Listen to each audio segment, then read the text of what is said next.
Everybody have a copy?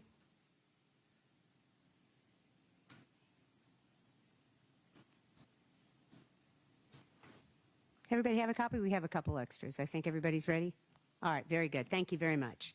This is the State of Georgia versus Edrick Faust, SU 24-CR0547. These are the jury charges. You are considering the case of the State of Georgia versus Edrick Faust, Athens Clarke County criminal case number SU 24-CR0547. The grand jury has indicted the defendant with the offenses of malice murder, felony murder, felony murder, felony murder, felony murder, burglary, aggravated sodomy, rape, aggravated assault, aggravated sodomy, arson in the first degree, and possession of a knife during the commission of a felony. The indictment reads as follows, count 1 of 12. In the name and behalf of the citizens of Georgia, do hereby charge and accuse Edrick Faust with the offense of malice murder, for that the said accused in the county of Clarke and state of Georgia, on or about the 19th day of January 2001, did unlawfully and with malice aforethought cause the death of Tara Baker, a human being, by strangling her with a cord and stabbing her, in violation of OCGA Section 16-5-1A, contrary to the laws of said state, the good order, peace, and dignity thereof. Count 2 of 12. And the grand jurors aforesaid, in the name and behalf of the citizens of Georgia, do further charge and accuse Edrick Faust with the offense of felony murder, for the said accused in the county of Clarke and state of Georgia, on or about the 19th day of January 2001, did unlawfully, while in the commission of a felony, to wit, burglary to a dwelling, as alleged in count 6 of this indictment, cause the death of Tara Baker, a human being, by strangling her with a cord and stabbing her, in violation of OCGA Section 16-5-1C, contrary to the laws of said state, the good order, peace, and dignity thereof.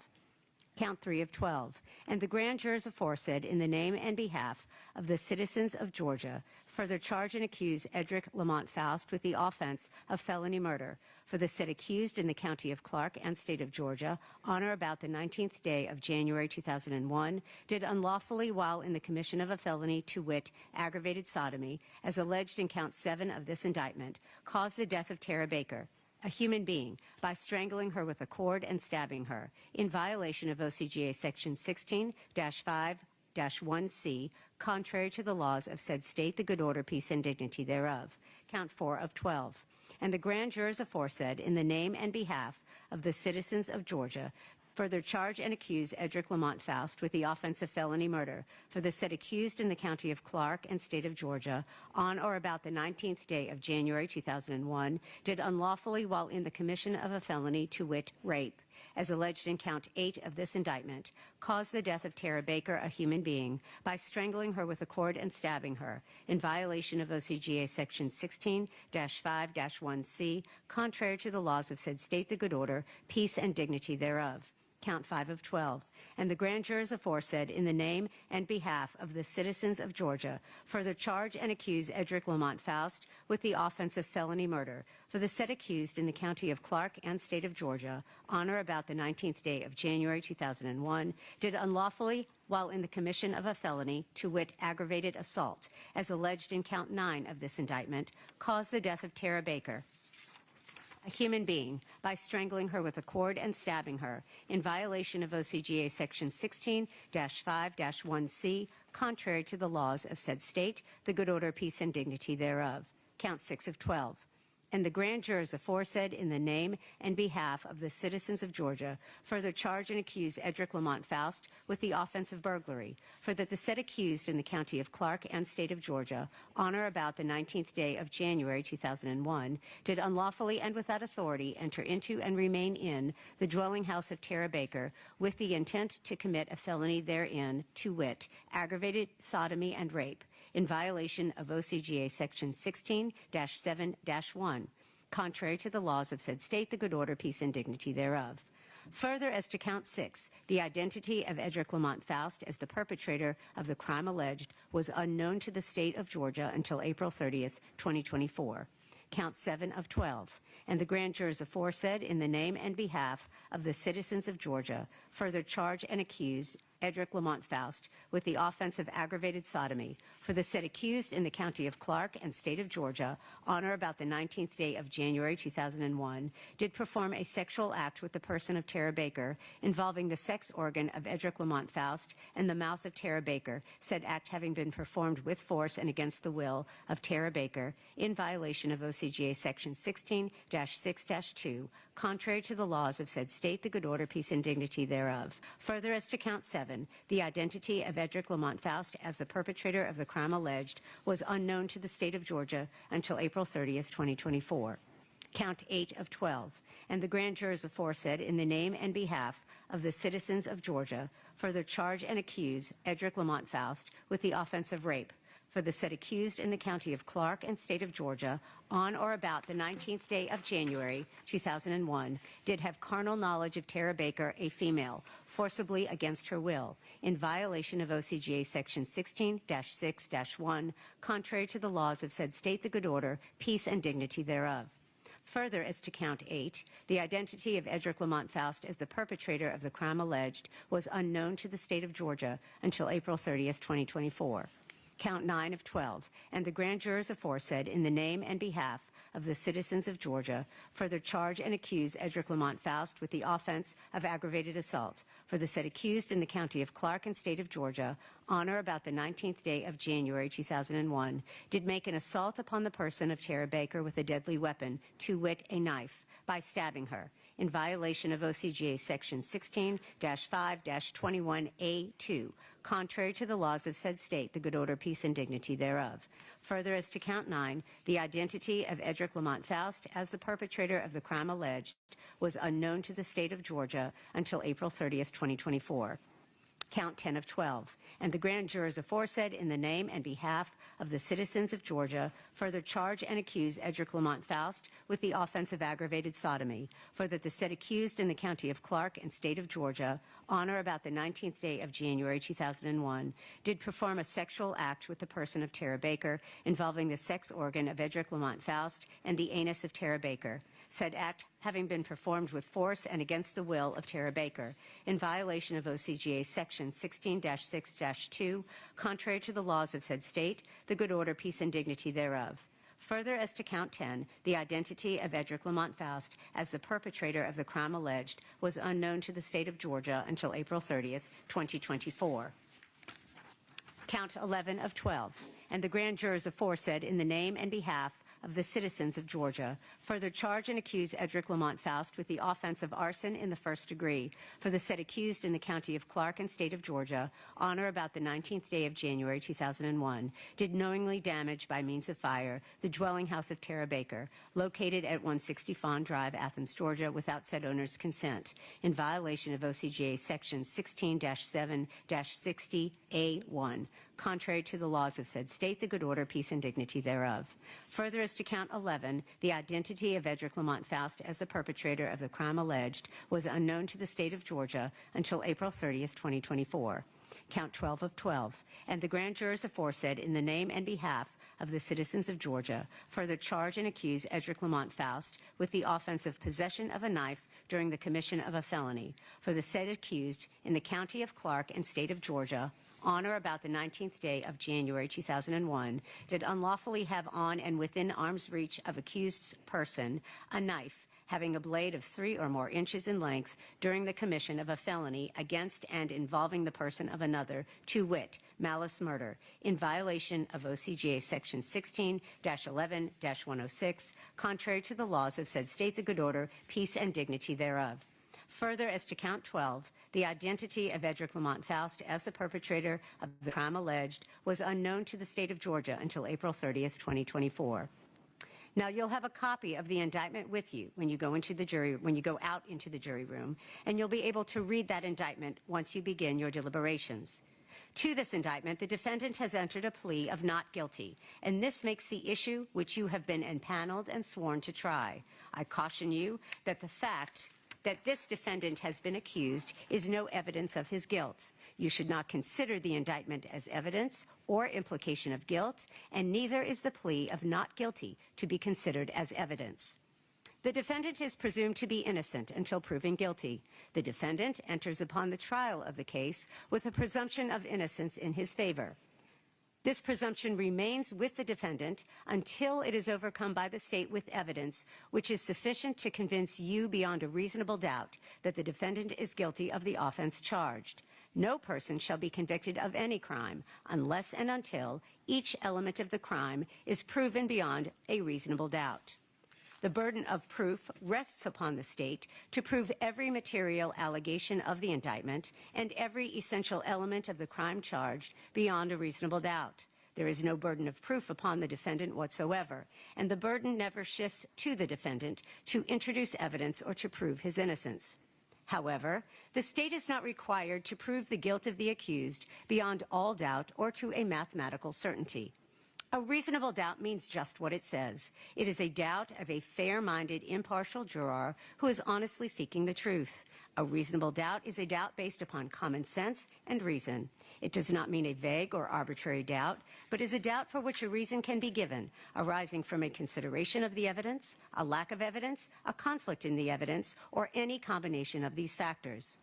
After giving consideration to all the facts and circumstances in this case, if your minds are wavering, unsettled, or unsatisfied, then that is a doubt of the law, and you must acquit the defendant. But if that doubt does not exist in your minds as to the guilt of the accused, then you would be authorized to convict the defendant. If the state fails to prove the defendant's guilt beyond a reasonable doubt, it would be your duty to acquit the defendant. The law provides that criminal actions shall be tried in the county in which the alleged crime was committed.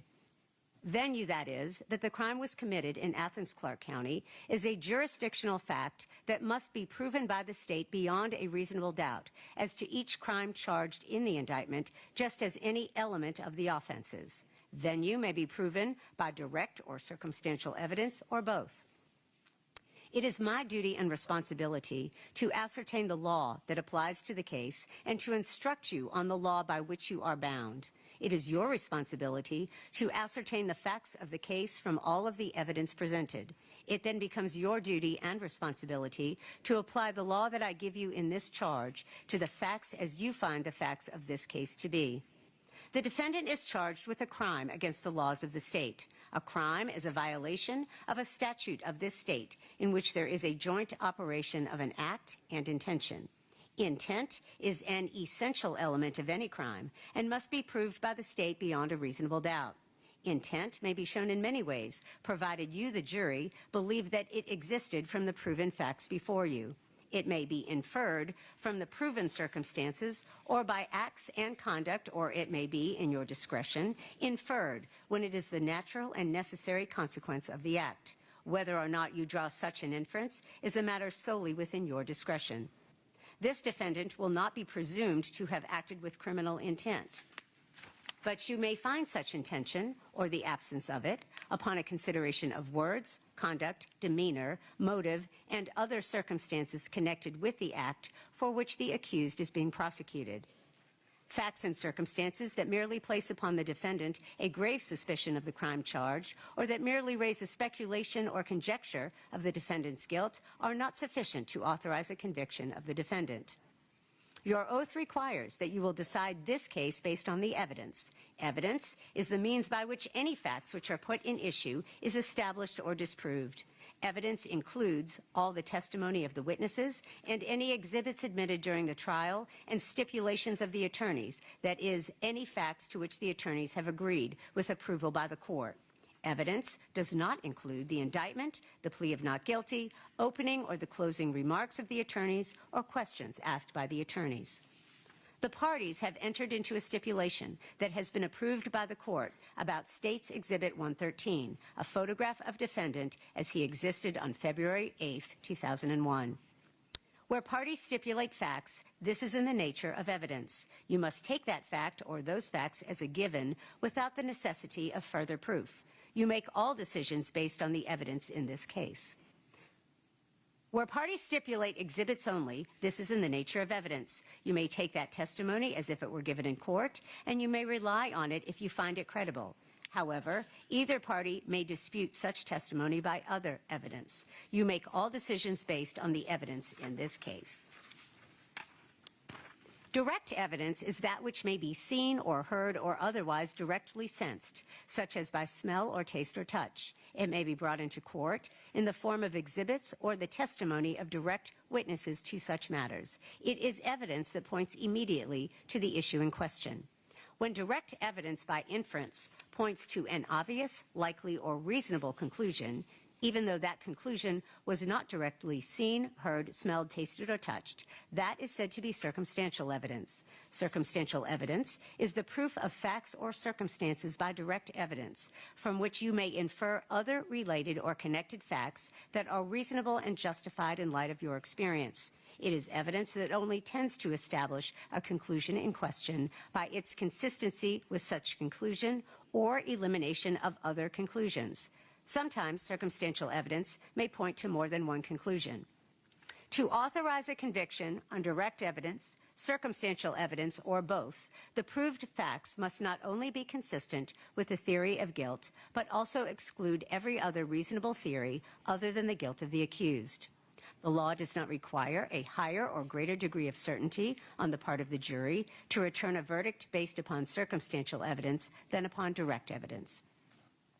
Whether dependent upon direct evidence or circumstantial evidence or both, the true test is whether there is sufficient evidence or whether the evidence is sufficiently convincing to satisfy you beyond a reasonable doubt. If not, you must acquit. If so, you may convict. There is no rule that either circumstantial or direct evidence is stronger than the other if conflicting. The comparative weight of circumstantial evidence and direct evidence on any given issue is a question of fact for the jury to decide. The jury must determine the credibility of the witnesses. In deciding this, you may consider all of the facts and circumstances of the case, including the witness's manner of testifying, their means and opportunity of knowing the facts about which they testify, the nature of the facts about which they testify, the probability or improbability of their testimony, their interest or lack of interest in the outcome of the case, and their personal credibility as you observe it. The defendant in a criminal case may take the stand and testify and be examined and cross-examined as any other witness. However, the defendant does not have to present any evidence, nor testify. If the defendant chooses not to testify, you may not consider that in any way in making your decision. To impeach a witness is to show that the witness is unworthy of belief. A witness may be impeached by disproving the facts to which the witness testified. The credibility of a witness may be attacked by disproving the facts to which the witness testified. Your assessment of a trial witness's credibility may be affected by comparing or contrasting that testimony to statements or testimony of that same witness before the trial started. It is for you to decide whether there is a reasonable explanation for any inconsistency in a witness's pretrial statements and testimony when compared to the same witness's trial testimony. As with all issues of witness credibility, you, the jury, must apply your common sense and reason to decide what testimony you believe or do not believe. For malice murder, the state must prove that the defendant, 1, caused the death of another person, 2, unlawfully, and 3, with malice aforethought. The killing must have been done with malice to be murder. Malice, as the term is used here, is not necessarily ill will or hatred. Rather, it is the unlawful intent to kill. You may find malice when the circumstances show that the defendant acted with the deliberate intention to unlawfully take the life of another person. You may also find malice when there does not appear to be significant provocation and all the circumstances of the killing show an abandoned and malignant heart. The state does not have to prove premeditation to prove murder. If a killing is done with malice, it is murder regardless of how briefly the malicious intent existed. No specific length of time is required for malice to arise in the defendant's mind. Malice may be formed in a moment, and instantly a fatal wound may be inflicted. If malice was in the defendant's mind at the time of the act or the killing and moved the defendant to do it, that is enough for the killing to be murder. Premeditation typically means a prior decision or plan to do something. Premeditation is not an element of murder and does not need to be proved by the state for you to find malice aforethought. However, in determining whether malice existed at the time of the killing, you may consider any evidence of premeditation or lack of it. The state does not have to prove motive to prove murder. For felony murder, the state must prove that the defendant, 1, caused the death of another person, 2, by committing a felony. The state does not have to show that the defendant acted with malice to prove felony murder. Burglary to a dwelling, aggravated sodomy, rape, and aggravated assault are felonies, which I will define for you shortly. You may find the defendant guilty of felony murder if you believe that he caused the death of another person by committing the felony of burglary to a dwelling, aggravated sodomy, rape, or aggravated assault, regardless of whether he intended the death to occur. There must be some causal connection between the felony and the death. Felony murder is not established simply because the death occurred at the same time as or shortly after the felony was attempted or committed. The felony must have directly caused the death or played a substantial and necessary part in causing the death, regardless of when the death ultimately occurred. For burglary in the first degree, the state must prove that the defendant, 1, entered into and remained in the dwelling of someone else, 2, without authority, and 3, with intent to commit a felony. Aggravated sodomy and rape are felonies, which I will define for you shortly. A dwelling includes a house or any building or structure that is designed or intended to be used as a residence. A dwelling also includes any part of that house, building, or structure. It doesn't matter if the dwelling was occupied, unoccupied, or vacant when the alleged burglary happened, but you may consider these factors in deciding if the dwelling was meant to be used as a residence. To prove entry into a structure, the evidence only needs to show a breaking of the plane of that structure. This, quote, breaking of the plane, end quote, must be done by the defendant. The state does not have to show there was an actual break-in to prove burglary. For rape, the state must prove that the defendant, 1, had carnal knowledge, 2, of a female, 3, forcibly, and 4, against her will. Carnal knowledge means sexual intercourse, which is any penetration, no matter how slight, of the female sex organ by the defendant's male sex organ. Force means acts of physical force, threats of harm, or intimidation. Against her will means without her consent. For aggravated sodomy as charged in count 7 of this indictment, the state must prove that the defendant, 1, forcibly, and 2, against the will of a person, 3, engaged in a sexual act, 4, involving the sex organs of one of them, and 5, the mouth of the other. Force means acts of physical force, threats of harm, or intimidation. Against the will means without the alleged victim's consent. For aggravated sodomy as charged in count 10 of the indictment, the state must prove that the defendant, 1, forcibly, and 2, against the will of a person, 3, engaged in a sexual act, 4, involving the sex organs of one of them, and 5, the anus of the other. Force means acts of physical force, threats of harm, or intimidation. Against the will means without the alleged victim's consent. The state must prove that the alleged victim did not consent to the aggravated sodomy. If you find that the victim submitted to this alleged act only because of fear or intimidation, or because of force the defendant used, then you may find that the act occurred without the victim's consent. For aggravated assault, the state must prove that the defendant, 1, assaulted another person, 2, with a deadly weapon. To prove assault, the state does not have to prove that the other person was actually injured. However, the state must prove that the defendant attempted to cause a violent injury to the person.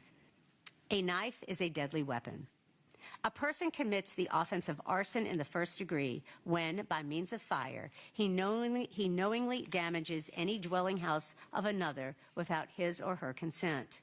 The burden rests upon the state to prove beyond a reasonable doubt that 1, the building described in the indictment was damaged by fire, 2, the burning was caused by a criminal act, and 3, the accused was the person doing the burning.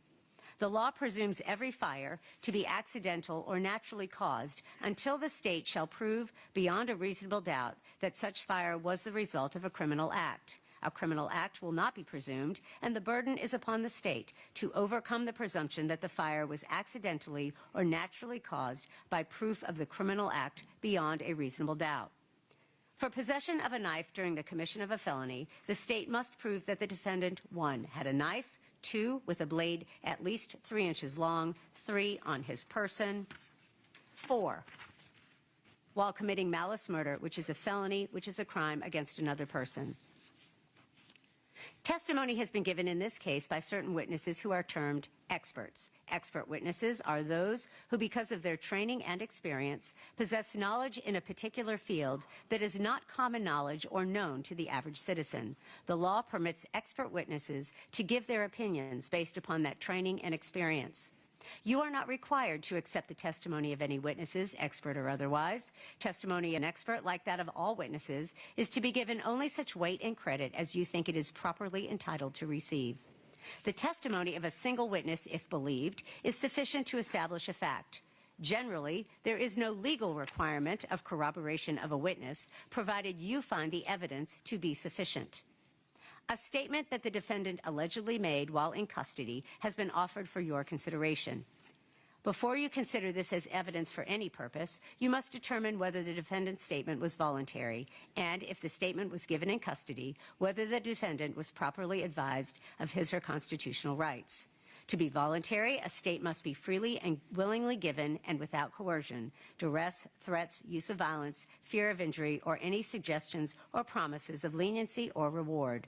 A statement induced by the slightest hope of benefit or the remotest fear of injury is not voluntary. To be voluntary, a statement must be the product of a free will and not under compulsion or any necessity imposed by others. The burden of proof is upon the state to establish that the statement was voluntary, The burden of proof is upon the state to establish that the statement was voluntary, that is, freely and willingly made. If you do not find that the statement was voluntary, you may not consider it for any purpose.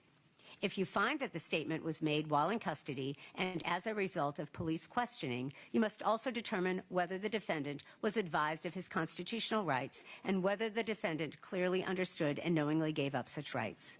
The constitutional rights that law enforcement officers must explain and that the defendant must understand and voluntarily give up before any custodial statement is taken by law enforcement are as follows. 1. The defendant had a right to remain silent. 2. If the defendant chose not to remain silent, anything he said could be used as evidence against the defendant in court.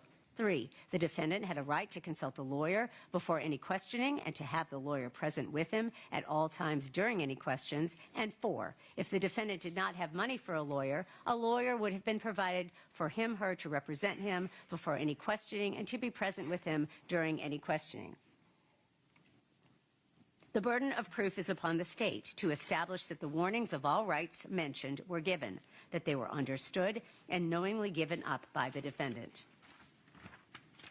If you find, as mentioned above, that the defendant's statement was voluntary and that all of the warnings as to the defendant's constitutional rights were given, that the defendant did understand the meaning of what was said and knowingly gave up such rights, then you may consider it as evidence. If so, then you must apply the general rules for testing the believability of witnesses and decide what weight, if any, you will give to all or any part of such evidence.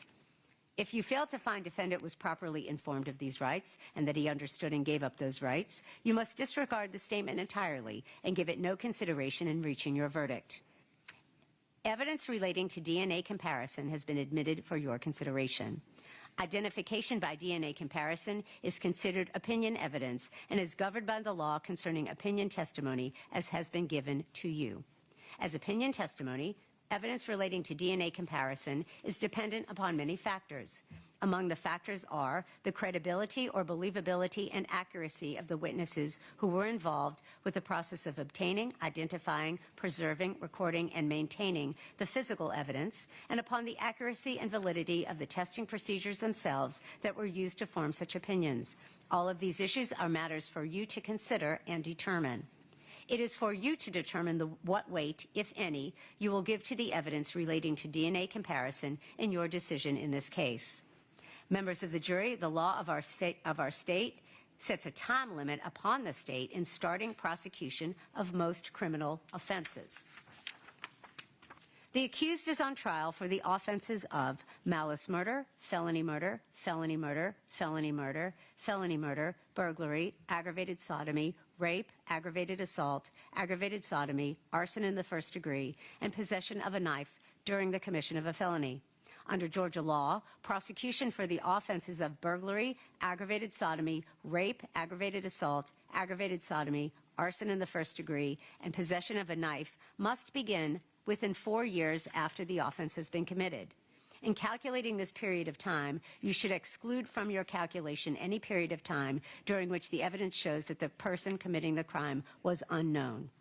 The burden is on the state to prove that the offense occurred within the statute of limitations or occurred within an exception beyond a reasonable doubt.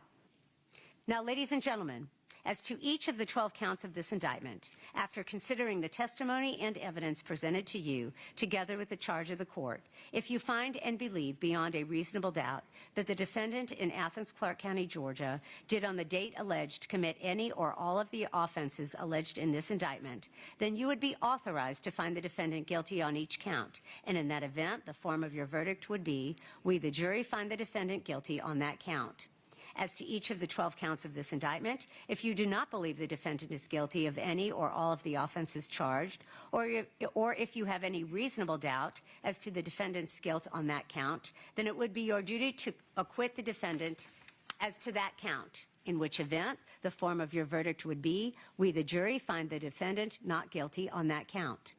You are only concerned with the guilt or innocence of the defendant. You are not to concern yourselves with punishment. Your verdict should be a true verdict based upon your opinion of the evidence according to the laws given you in this charge. You are not to show favor or sympathy to one party or the other. It is your duty to consider the facts objectively without favor, affection, or sympathy to either party. In deciding this case, you should not be influenced by sympathy or prejudice for or against either party. By no ruling or comment which the court has made during the progress of the trial has the court intended to express any opinion upon the facts of the case, upon the credibility of the witnesses, upon the evidence, or upon the guilt or innocence of this defendant. Whatever your verdict is, it has to be unanimous, that is, agreed to by all 12 jurors. It must be signed by one of your members as foreperson, dated and returned to be read out loud in open court. One of your first duties in the jury room will be to choose one of you to be the foreperson. The foreperson will manage your deliberations and will sign the verdict to which all 12 of you freely and voluntarily agree. You should start your deliberations with an open mind. Talk with each other and consider each other's views. Each of you must decide this case for yourself, but you should do so only after discussing and considering the case with your fellow jurors. Don't hesitate to change an opinion if you are convinced that it is wrong. However, you should never give up an honest opinion to be congenial or to reach a verdict solely because of the opinions of the other jurors. During your deliberations, you must not communicate with anyone other than your fellow jurors about this case. You are also not permitted to conduct any research about this case, including persons, places, or legal concepts mentioned during the trial. These rules apply not only to in-person communication, but also to communication or research using cell phones, text messaging, websites, blogs, or social media of any kind. So, ladies and gentlemen, in one moment, you may retire. You may now retire to the jury chambers. Go ahead and elect a foreperson. You may take your notes with you, but please do not begin your deliberations until you have received the copy of the indictment, the verdict form, and the evidence in this case. So if you'll go ahead and gather in the jury chambers, elect a foreperson, and we will give you all the evidence in one moment. And as for the alternates, if you will gather your belongings and meet the court at the front of the bench for further instruction. Mr. Bailiff, you may take the jury to the jury room. Thank you.